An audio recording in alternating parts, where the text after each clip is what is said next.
Danny Gilfillan for Boxing News, as the lights have just gone off, but the lights are very much on with Dev Sahni. That's like one of yours, Dev. That is one of mine, and it's lights out, by the way, on Saturday night, so it's all working, isn't it?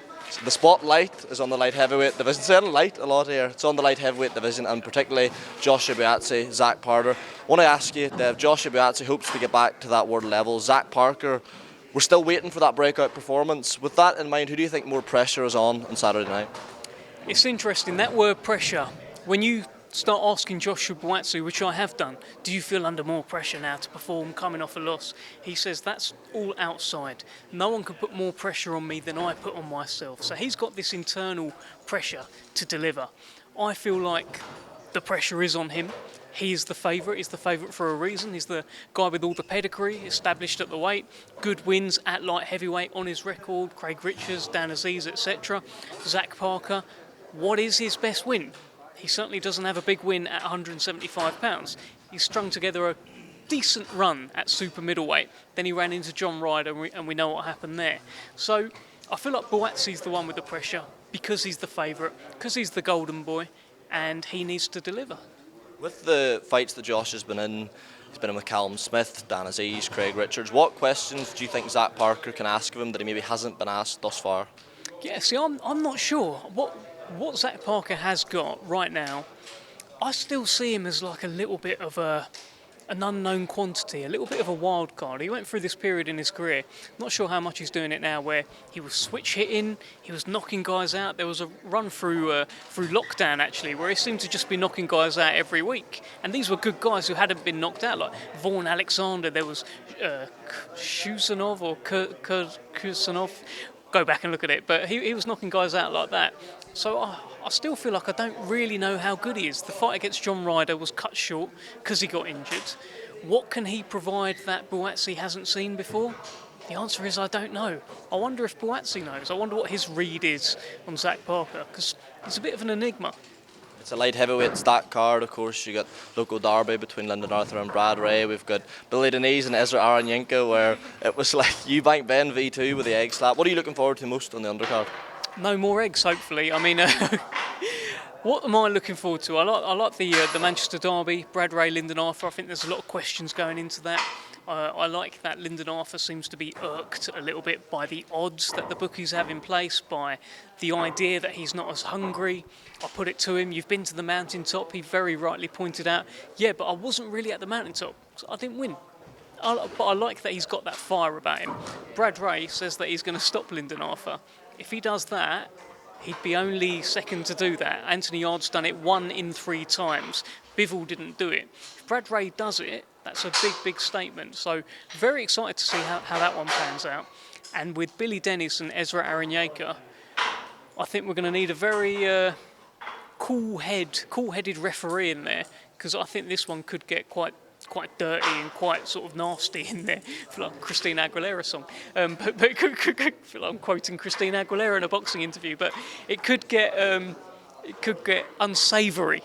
Does she sing that as well? I don't know. But yeah, I just think the ref's going to have to be busy on Saturday, and hopefully we get an outright winner. There's no DQs or anything silly like that.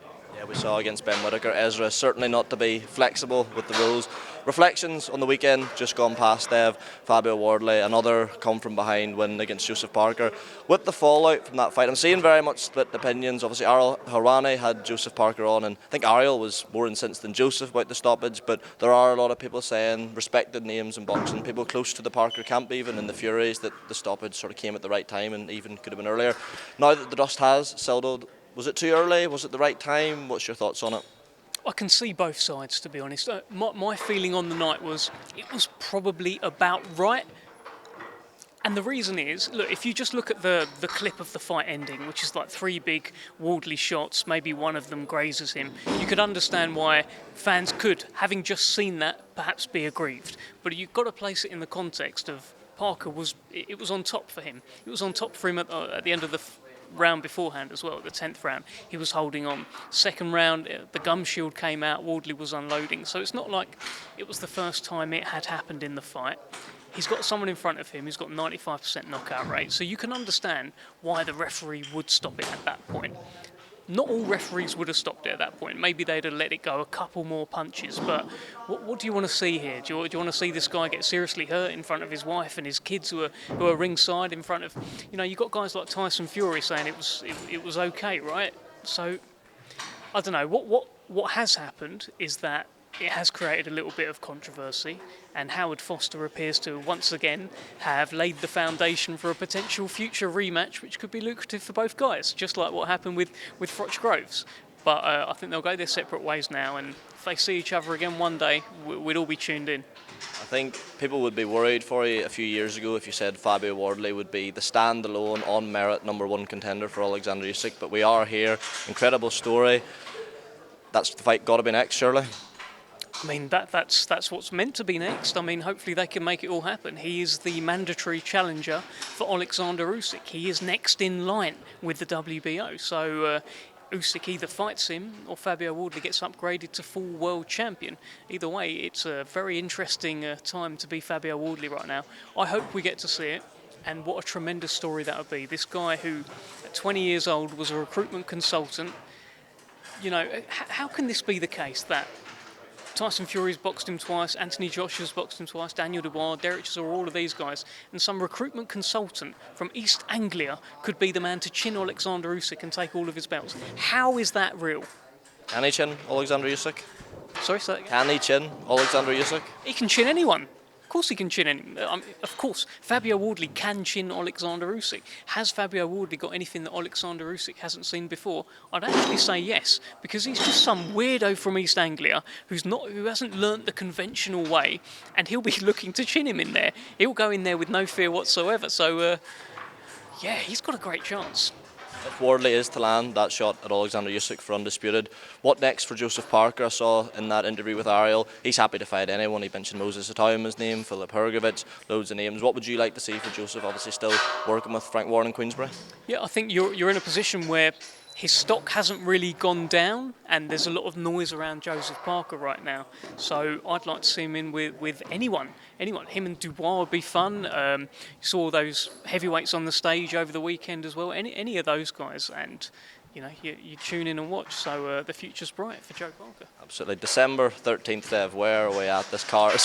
I know you know something. Is it going to be Chisora Whyte 3? The Jarrell Miller fight looks to have fallen to the wayside. Is it 100% still going ahead, that card on December 13th? 100%. I don't know. So, but look, I hope it's a big one. Chisora against any of those guys will be great fun, and a Derek Chisora night in Manchester sounds like a fitting finale. If it is to be the trilogy with Dillian Whyte, which fans seem to think is the front runner and certainly has got fans most excited, how would that play out? You think obviously Dillian won the first two fights, but Derek's enjoying a hell of an Indian summer, whereas Dillian didn't look his best against Moses Atauma. What's your read on the potential trilogy fight between them? Feels like at this point, Derek Chisora now goes into it as a favourite. And I don't think that's happened for the previous two fights. Maybe for the first, I don't know. They were at different stages, but how strange that's happened, right? Because they both got older. And Derek Chisora's 4 years older, 5 years older than Dillian Whyte. But he'll go into this as favourite because he's in form. Dillian Whyte isn't. However, something can just happen between those guys. It's like the form book goes out the window.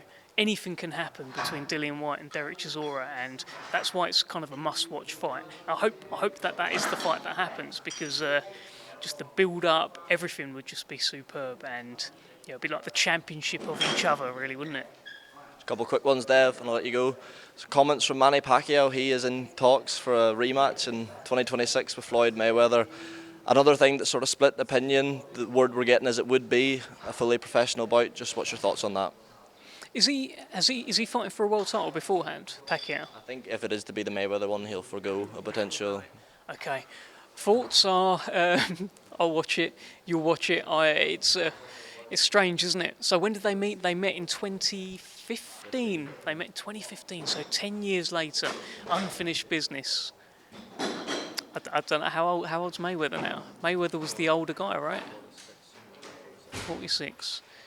I mean, at least 48 years old, and Pacquiao's 46. So at least they've both got older. It's not like they're coming back against younger guys, so I'm sure it'll be great fun. Do you favour Manny based on the performance against Barrios? I mean, he's been more active. He's been boxing at the top level. He's been more active at 46 years old. I guess you'd have to favour Manny Pacquiao, the younger man. I guess you'd have to favour Manny Pacquiao, but, you know, there's not many things perfect in the world, and one of them is Floyd Mayweather's boxing record. So if he's taking the fight, he must fancy it. He must fancy it.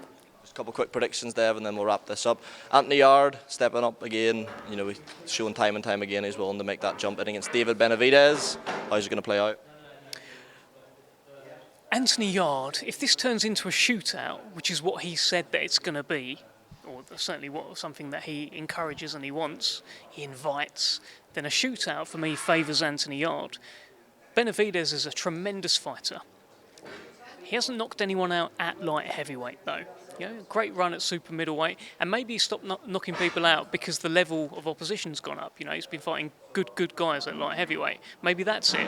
But one thing's for sure, Anthony Yarde does knock people out at 175 pounds. A shootout, on paper at least, favours him. He hits very, very hard. So if it turns into that sort of fight, he's got a great chance. So hopefully. And the last one, Chris Eubank Jr., Conor Benn 2, creeping closer, repeat the revenge. Repeat or revenge? I think revenge. I think revenge this time. I think the first fight put several miles on both of their clocks, right? And I feel like it probably put more on Eubank's clock because he's older and he was in hospital for so many days afterwards. It really had an effect on him. And for him to then go straight into just Conor Benn again, and Conor Benn, he'll have his tail up. He'll be like, I think he'll fight with less emotion as well this time, Conor Benn. So I think he'll have the game plan to probably knock out Chris Eubank. There you have it, folks. Get your money down. Dev Sahni, thanks very much. So bet on the opposite, yeah. Cheers, mate. Thanks, Dev.